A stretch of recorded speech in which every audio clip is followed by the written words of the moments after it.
साथियों नमस्कार। मैं यतेंद्र कुमार। हमारे YouTube प्लेटफॉर्म में आपका बहुत बहुत स्वागत है।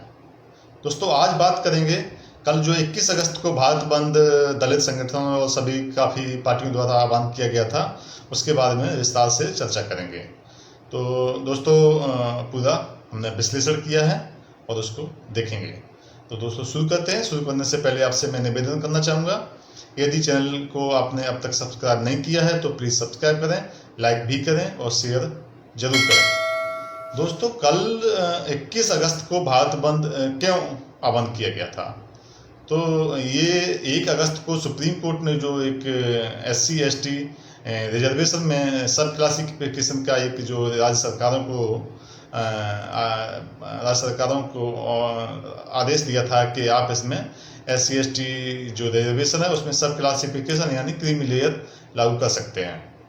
उसी के चलते ये सभी दलित संगठनों ने, काफ़ी पार्टियों ने भी उसका समर्थन किया, वो चाहे बहुजन समाज पार्टी हो और ये चंद्रशेखर रावल जिन्हों की आज़ाद समाज पार्टी हो, और भी छुटमुट जो पार्टियां हैं और जो दलित राजनीति से जो उससे संपर्क में रखती हैं, उन सभी पार्टियों ने इसका समर्थन किया था। दोस्तों मामला क्या था कि जब ये भारत बंद का आह्वान किया गया तो इसके चलते पैरेलल में कई चीज़ें साथ में चल रही थी। दोस्तों इसमें मामला रिजर्वेशन का था। रिजर्वेशन के चलते सरकार इसको पीछे हट गई और सरकार ने कहा कि इसमें सामाजिक न्याय नहीं है और ये सब क्लासिफिकेशन हम अभी लागू नहीं करेंगे, ये सामाजिक न्याय को लागू नहीं होता है और इसमें आर्थिक आधार पर आरक्षण का कोई प्रोविजन नहीं है संविधान में, तो इसको हम लागू नहीं करेंगे। फिर भी जो संगठन थे फिर भी उन्होंने भारत बंद का आह्वान किया था। दोस्तों जो खास करके जो दलित राजनीति से ताल्लुक़ रखते हैं, जैसे ये बहुजन समाज पार्टी है और ये आज़ाद समाज पार्टी है और ये बाकी के जो छोटे छोटे नेता हैं, और ये एक बड़ा वोट बैंक है, इसको साधने की और इसको लेने की सभी पार्टियां अपने अपने सिक्के छोड़ते रहती हैं और वोट की राजनीति ऐसी हो गई है। अलग अलग जो समाज के लोग हैं सभी की अपनी अपनी पार्टियां हैं, एक एक बेस पे पूरी जब राजनीतिक चुनाव होता है तो सभी इनको अपने सामने आती हैं।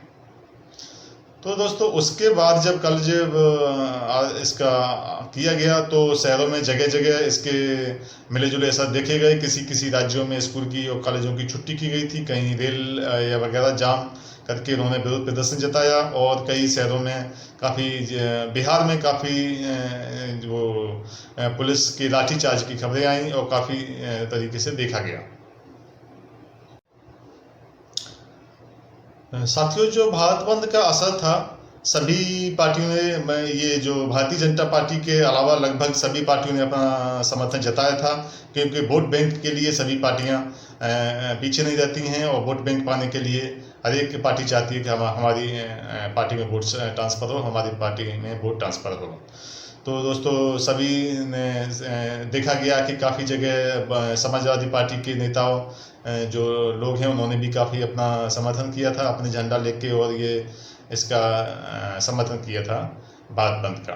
दोस्तों बिहार में देखा गया, बिहार में भी ये काफ़ी जो अभी सांसद बने पूर्णिया से पप्पू यादव, वो भी काफ़ी इसको समर्थन में देख के उन्होंने धरना प्रदर्शन किया, और भी जो चंद्रशेखर आज़ाद हैं उन्होंने दिल्ली में रहते जंतर मंतर पर अपना विरोध प्रदर्शन जताया। दोस्तों दूसरा ये है कि जो पार्टियां हैं, जो सरकारें हैं, जो नागरिक हैं देश के, वो ये इंतजार में रहते हैं कि भर्ती आएगी। दोस्तों लास्ट में खबर क्या आती है कि ये भी भर्ती कैंसिल हो गई, ये भी भर्ती कैंसिल हो गई। अभी रिसेंटली आपने उत्तर प्रदेश में जो 69,000 शिक्षक भर्ती का जो हाई कोर्ट ने फैसला दिया है, उसको भी दोबारा मेरिट लिस्ट बनाने की आदेश दिया है। तो इसके चलते सरकारें क्या है, ब्लेम गेम शुरू कर देती हैं, और ये हो जाता है कि हमने तो भर्ती निकाली थी और ये SC/ST वाले आरक्षण वाले आ गए, इसके चक्कर में भर्ती कैंसिल हो गई। तो आपस में जो बेरोजगार को बेरोजगार से भिड़ाने वाला जो कहानी चलती रहती है, और एक भर्ती क्लियर नहीं होती है, दूसरी भर्ती फिर उसमें आती है, तब तक उस पर भी रोक लग जाती है। दोस्तों ये ही मामला चलता रहता है। सरकारें जब इसमें ये जो आप संविधान के अकॉर्डिंग आपको भर्ती करनी है, तो ये पूरी लीपापोती करके और ये जो रूपरेखा तैयार करते हैं, इसमें गड़बड़ियाँ होती कैसे हैं। जब आप करना ही नहीं चाहेंगे, सरकारें इसको ठीक से करे तो कर सकती है। आपको मालूम है कि आपके यहाँ कोर्ट है, आपके यहाँ तमाम संगठन हैं जो इसकी देखरेख करते हैं। आप उसमें नियमों का पालन नहीं करेंगे तो मामला कोर्ट में जाएगा, नहीं तो ये कोर्ट उसको कानून के अकॉर्डिंग उसको फैसला देगा। तो जो तरीका है उसको फॉलो नहीं होता है, इसका सफ़र जो आम नागरिक हैं उन लोगों को झेलना पड़ता है। अब चाहे वो किसी समाज के हों, सभी लोग उसमें शामिल होते हैं। जैसे अभी ये नौकरियां जाएंगी जो उत्तर प्रदेश में, क्या इसमें सभी एससी की नौकरी जाएंगी, क्या सभी ओबीसी की जाएंगी, क्या सभी जनरल समाज की जाएंगी? सभी लोग इसमें शामिल होंगे, कई लोगों की नौकरी जाएंगी। तो जब नौकरी जाएगी तो जीवन में काफ़ी असर पड़ता है, मानसिक प्रताड़ना झेलनी पड़ती है, और जीवन में जो परिवर्तन आते हैं वो काफ़ी मानसिक संतुलन लोगों का खराब होता है।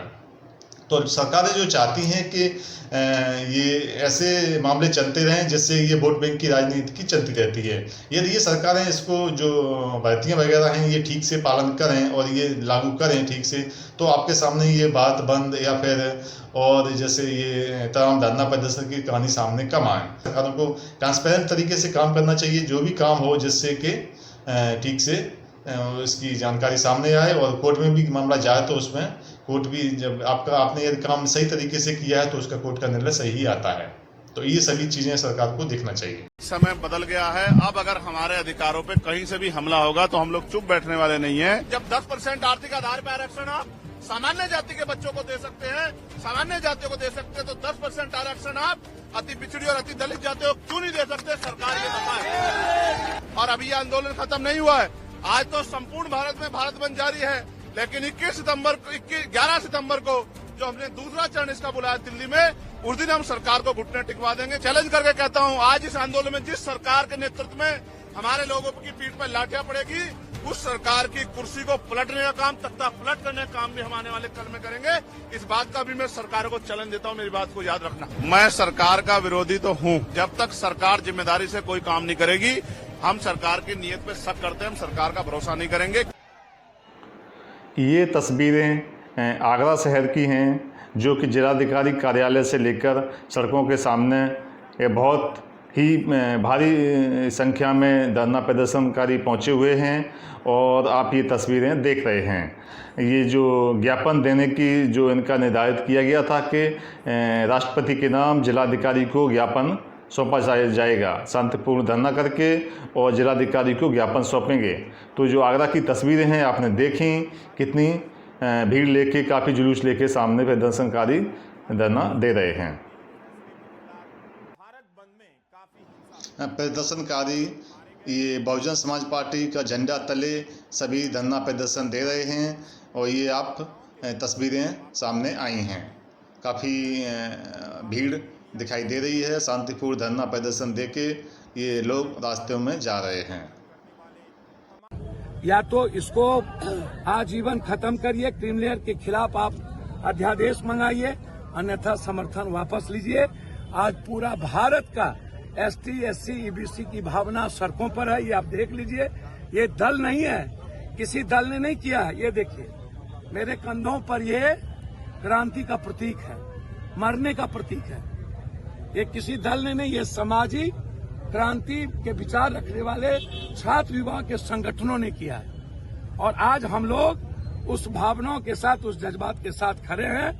हम धन्यवाद देना चाहेंगे पूर्णिया और बिहार की बाजार और अन्य लोगों की कि आप लोगों ने ईबीसी, ओबीसी के अधिकार, एसटी, एससी के अधिकार के लिए आप आज हमारा समर्थन किए। धन्यवाद। अपने भाग्य को बदलूंगा, क्षण की आग में जलूंगा, वक्त सामने खड़ा है बलिदान का, बदला लेकर ही रहूंगा अपमान का, बदला लेकर ही रहूंगा अपमान का।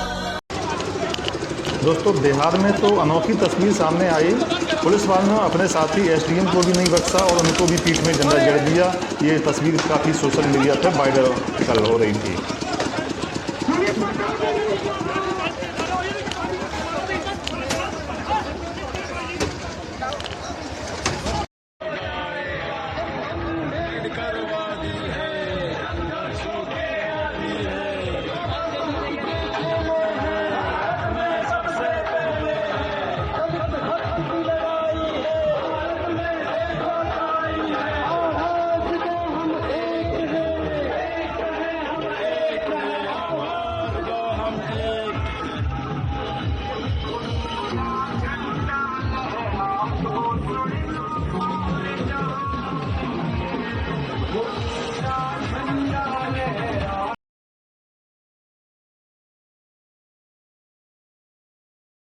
भारत बंद में समाजवादी पार्टी के भी नेता सामने आए और इन लोगों ने भी जगह जगह धरना प्रदर्शन किया।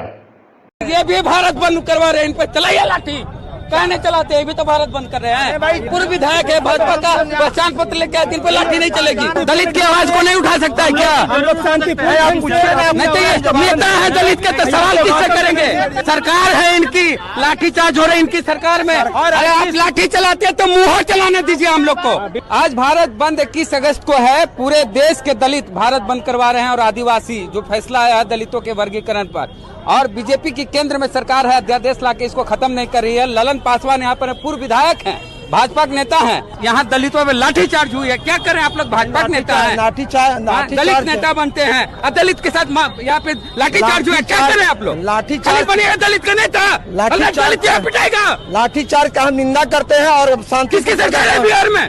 जिसके में जो सरकार है, भाजपा की सरकार थी, जिसके चलते दलित में लेके चलाएगा। नहीं ना, लाठी चला तो गलत है। लाठी चलाने का हम क्या करिएगा आप लोग? हम तो उतरे हुए हैं, उसी के खिलाफ उतरे हुए हैं। भाजपा दलित नेता हम खाली रिजर्वेशन सीट चुनाव लड़िएगा, विधायक बनिएगा। हम तो आए हुए हैं, दलित लाठी खाने के लिए है। आए हुए हैं भाई, हम तो आए हुए हैं, हम तो उतरे हुए हैं। हाँ, हम तो लाठी खाने के लिए लाठी खाएगा दलित लोग। हम तो आए हुए। कौन गलत काम किया? आंदोलन नहीं करेगा क्या? नहीं, आंदोलन क्यों नहीं करेगा? लाठी चार्ज जवाब दीजिए। नहीं, गलत नेता है, लाठी चार्ज हुआ है उसका हम माथा मार दिया, किसी गोर टूट गया, कहाँ मारेगा? विद्यार्थी है, गरीब लड़का है, यहाँ पढ़ता लिखता है, अपने अधिकार के लिए लड़ता है, उस पर लाठी। कल तो आप बड़े बड़े हम आए हुए, आपको तो लाठी चार्ज हो गई है। हम तो कह रहे हैं कि उस पर कार्रवाई होना चाहिए। जिन लोगों ने लाठी किया उसकी जांच कार्रवाई किया। यही तो है सब लोग, पुलिस वाले यही लोग किए हैं। निश्चित तौर से इन पर कार्रवाई होना चाहिए।